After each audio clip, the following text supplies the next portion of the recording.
So what is art to you? అంటే art అనేది ఇప్పుడు చూడండి, painting, sculpting, and you have mural art ఉంటుంది, you have different kinds of ceramic art ఉంటుంది. So many different kinds of arts you will see natural. So generally art అనేది తెలియని వాళ్ళకి బేసిక్గా మీరేం చెప్తారు? ఆర్ట్ అనేది వాట్ ఈస్ మెంట్ యూ, మీ మాటల్లో. అంటే ఆర్ట్ అంటే చాలామంది చేయలేరు, కానీ అందరికీ ఆర్ట్ ఉంటుంది మైండ్లో. మనం ఏదో ఒక ఆర్ట్ బాడీలో ఉంటుంది. దానివల్ల ఆర్ట్ని రికగ్నైజ్ చేస్తారు. ఎట్లా అంటే ఇప్పుడు ఏదైనా మంచి ఆర్ట్ అంటే ఆ ఆర్ట్ వాళ్ళని ఆలోచింపజేయాలి, ఇన్స్పైర్ చేయాలి, అండ్ అమేజ్ ఫీల్ ఉండాలన్నమాట. సో అది ఆర్ట్ అంటే నేను అనుకునేది.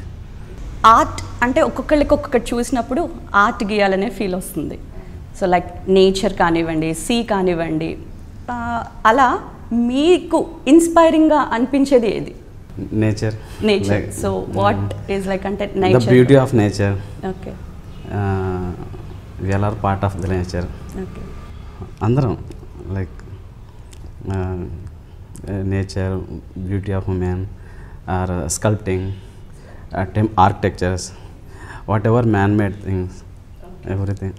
సో నేచర్లో మీరు ఏ ప్లేస్కి వెళ్ళినప్పుడు ఇన్స్టెంట్గా ఒక పేపర్ తీసేసి ఇప్పుడు ఇది చూశాను గీయాలి అనిపించిన ప్లేస్? జలపాతాలు అలాంటివి ఉంటాయి కదా. ఓకే, అలాంటి అంటే water and nature, green beauty ఇట్లాంటివి ఉన్నప్పుడు ఇమ్మీడియట్గా క్యాన్వాస్ పెట్టి ఇలా పెయింట్ గిద్దాం అనిపిస్తుంది.